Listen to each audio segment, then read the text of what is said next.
ఎన్నికైన తర్వాత మన భారతదేశ మోడీ గారు ప్రథమ పర్యటన అవుతుంది అంతేగా. అయితే రామ్మోహన్ రావు గారు, ఇప్పుడు H1B వీసాల విషయంలో ఏం జరుగుతుంది? తర్వాత ఈ అక్రమంగా వెళ్ళి అక్కడ అమెరికాలో స్థిరపడినటువంటి లేకపోతే ఏవో చిన్న చిన్న పనులు చేసుకున్నటువంటి భారతీయులు, ఇలాంటి చాలా అంశాల మీద చర్చ జరుగుతుంది. ఏం జరుగుతుంది? లక్షల మంది వెనక్కి వచ్చేయాలేమో అనేటువంటి చర్చ జరుగుతుంది. దీని మీద మనకి ఏమైనా మినహాయింపు ఇచ్చేటువంటి అవకాశం ఉంటుందా? లేకపోతే ఏమైనా తీవ్రత తగ్గించడానికి, ఇంటెన్సిటీ ఏమైనా తగ్గించడానికి ఏమైనా ప్రయత్నం చేస్తారు? ఎందుకంటే ఇప్పుడు పార్ట్ టైం జాబ్స్ చేసుకునే వాళ్ళు ఇంతకు ముందులాగా చేసుకోకూడదని కూడా అంటున్నారు. చాలామంది చదువుకోవడానికి వెళ్తారు, ఫ్రీ టైంలో పార్ట్ టైం జాబ్స్ చేసుకుంటూ ఉంటారు. ఇప్పుడు ట్రంప్ తాజాగా తీసుకున్నటువంటి చాలా నిర్ణయాల వలన ఇలాంటివన్నీ కూడా కుదరవు అని కూడా చెప్తున్నారు. ఈ విషయాల మీద చర్చ జరుగుతుందంటారా? అంటే ట్రంప్ తీసుకున్న నిర్ణయాలు, విధానపరమైన నిర్ణయాల్లో పెద్ద మార్పు ఉండకపోతారు. చాలా మాట్లాడారు ఆయన. ఎందుకంటే ఇదొక అంశం. ముఖ్యంగా జన్మత మన పౌరసత్వం లభించే దాని విషయంలో చట్టాన్ని మారుస్తున్నారు. 1886 చట్టం ఇవాళ కానీ నిన్నటి కానీ, అది 150 కింద చట్టం. దాన్ని మార్చాలంటే కష్టం. ఇప్పటికే కోర్టు స్టే ఇచ్చింది.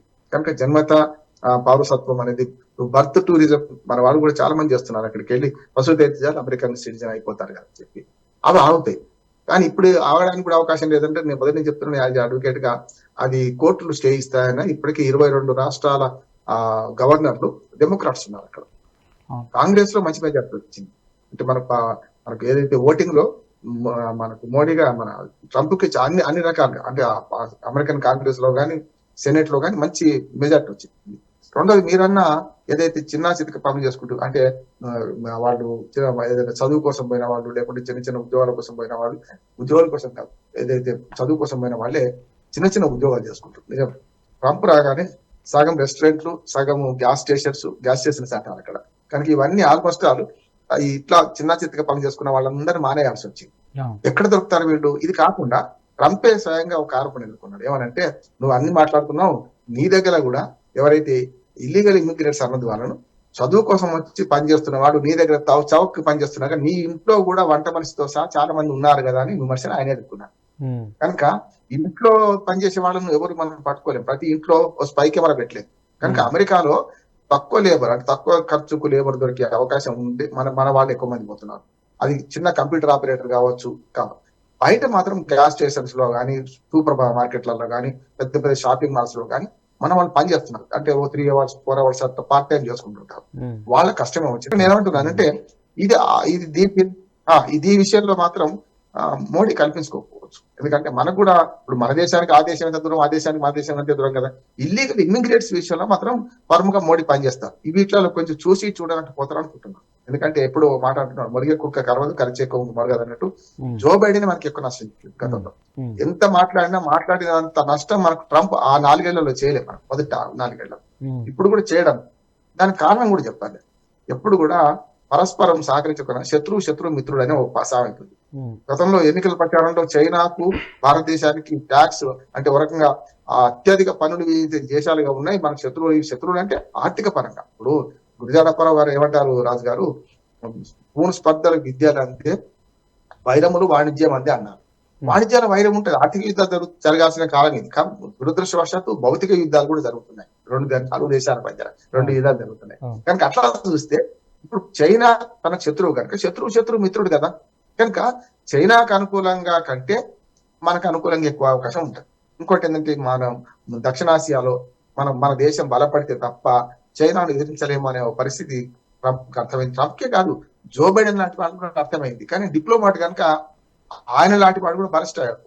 మీకు గతం గుర్తు చేస్తాడు, పాకిస్తాన్ తీవ్రవాద దేశము, దాంతో వాణిజ్య వ్యాపార సంబంధాలు పెట్టుకోవద్దు, వాడికి ఆయుధ సరఫరా బంద్ చేస్తాం. ఎవరన్నారు? ట్రంప్ అనలే. మొన్న జో బైడెన్ అన్నాడు. ఎందుకన్నాడు? అనుభవానికి వస్తే తత్వం బోధపడ్డది. మొన్నటి దాకా ఎట్లా ఉంటుంది అమెరికా పరిస్థితి అంటే, చైనాకు పోతే భారత్కు రావాలి, భారత్కి వస్తే చైనాకు పోవాలి, భారత్కి వస్తే ఇంకొక ఆనవాయితీ ఉన్నది, పాకిస్తాన్ పోయి రావాలి. అప్పటి నుంచి కూడా భారతదేశానికి వచ్చిన ప్రతి అమెరికా అధ్యక్షుడు పక్కనే ఒక వారం రోజులు తేడానో 10 రోజులు తేడానో పాకిస్తాన్కి వెళ్ళి ఇంటికి పోయేవాడు. అంటే ఏమన్నట్టు, అంటే ఈ రెండింటి సంతృప్తి పడదాం అనుకున్నాం. కానీ పాకిస్తాన్ అసలు రంగు బయటపడ్డ తర్వాత మన జో బైడెన్ అందుకని తీవ్రవాద దేశంగా ప్రకటించాలి అసలు. ఎందుకంటే పక్కలో బెల్లలాగా తయారవుతుంది, చైనాకు మద్దతు ఇస్తుంది అది కూడా. ఇవన్నిటి వల్ల దాని మీద శత్రుత్వం పెంచుకుంటున్నారు. కనుక నేనేమంటుంటే, ఆర్థిక యుద్ధాలు జరుగుతున్న కాలంలో చైనాను రెండవ ఆర్థిక శక్తిగా గెలవాలంటే భారత్ కొంచెం ఎదిగినా తప్పు లేదు, నష్టం లేదు మాట. ఉదాహరణకు మొత్తం ఆర్థిక వ్యవస్థలో మన ఐదోది కరెక్ట్ అయినాం, కానీ 3-4 స్థానాలు 5వ స్థానాలు మనం 3 దేశాలు ఫ్రాన్స్ జర్మనీ మనం అయితే ఎక్కడున్నామంటే అమెరికా చైనా ఆర్థిక వ్యవస్థలో 3వ వంతు కూడా లేం మనం, 4వ వంతు కూడా లేం మనం. అంటే ఎక్కడున్నాం మనం? 4 ట్రిలియన్ల ఆర్థిక వ్యవస్థ మనదైతే వాళ్ళదేమో 29 బిలియన్లు 32 బిలియన్ల ఆర్థిక వ్యవస్థ వాళ్ళది. కనుక చైనా అమెరికాని బీడ్స్ చేయలేము మనం. కానీ వాళ్ళకి కావాల్సింది ఏంటంటే అమెరికా చైనా వీక్ కావాలంటే మనం పెరగాలి కదా. ఒక చిన్న గీత పక్కన పెద్ద గీత గీస్తే పెద్ద గీత పక్కన చిన్న గీత గీసినప్పుడు చిన్నది అవుతుంది. అందుకని ఇక్కడ ఏంటంటే భారతదేశం ఇంకో 2 బిలియన్ ట్రిలియన్ డాలర్ల ఆర్థిక వ్యవస్థ పెరిగినా నష్టం లేదు వాళ్ళకి, కానీ చైనా తగ్గాలి. ఇప్పుడు బ్రిటన్ ఆగిపోతే మనం ఎట్లా 5వ స్థానానికి వచ్చినామో చైనా తగ్గాలి, అంటేనే వాళ్ళకు ఆ మొదటి స్థానం అమెరికాకు ఉంటుంది. చైనా ప్రధాన శత్రువు చైనా కనుక మనను అనుకూలంగా మనం మార్చుకుంటాం. ఇంకొక మాట కూడా చెప్తాను, చైనా నుంచి ఉత్పత్తులు మాత్రమే డామినేట్ చేస్తాయి. ప్రపంచవ్యాప్తంగా చూడండి, చిన్న కారు బొమ్మ నుంచి మొదలు పెడితే చైనా ఉత్పత్తి రంగంలో చాలా make in India made in India మనం ఎంత మొత్తుకున్నా చైనా ఉత్పత్తులే మొత్తం ప్రపంచవ్యాప్తంగా రాజ్యం అందుతున్నాయి. సరే జర్మనీ జపాన్ లాంటి టెక్నాలజీ ఇప్పుడు కార్ల కంపెనీలు లేవాంటి ఉన్నాయి, కానీ చిన్న చిన్న వస్తువులు ఆఖరికి పతంగి మాంజాదారం కూడా వాళ్ళు తయారు చేస్తున్నారు కదా. మన దగ్గర ప్రతిదీ మాస్కుల నుంచి కరోనాకు అవసరం మాస్కుల నుంచి అక్కడి నుంచి వచ్చినాయి మనకు. మన చిన్న చిన్న వస్తువులని అక్కడి చిన్న కారు బొమ్మ కాడి నుంచి. కనుక అట్లా చూసుకుంటే ఉత్పత్తులను అమ్ముకునే క్రమంలో చైనా 2 చేస్తుంది. ఒకటేమో ఉత్పత్తులు అమ్ముకుంటుంది, రెండోది కొన్ని దేశాల్లో పెట్టుబడులు కూడా కాదు, రుణం ఇచ్చి పెట్టుబడులు పెడితే మంచిదే, రుణం ఇచ్చి ఆ దేశాలను స్వాధీనం చేసుకుంటుంది. ఆల్మోస్ట్ బంగ్లాదేశ్, మన చుట్టుపక్కల అన్ని దేశాలు, శ్రీలంక ఓటులే స్వాధీనం చేసుకుంది తన చైనా. అంతేందుకు పనామా కాలువ పెత్తనము చైనా అయిందని మొత్తుకుంటున్నాడు కదా ట్రంప్ కదా.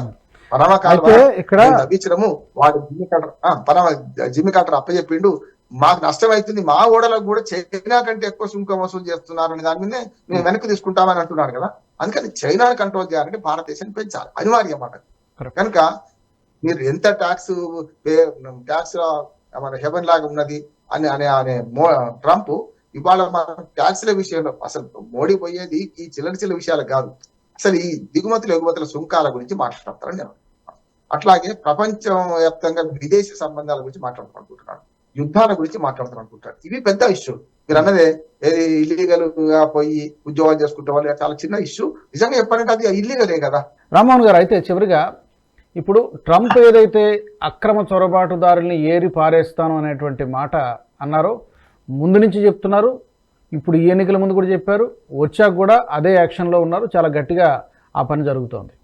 అదే ప్రయత్నం అంత గట్టిగా భారత్లో కూడా జరిగితే ఎలా ఉంటుంది, జరగాల్సిన అవసరం కూడా కనిపిస్తోంది. ఇక్కడ కూడా చొరబాటుదారులు చాలామంది ఉన్నారు, ఎంత నష్టం జరుగుతుందో మనం చూస్తూనే ఉన్నాం. అలాంటి ప్రయత్నం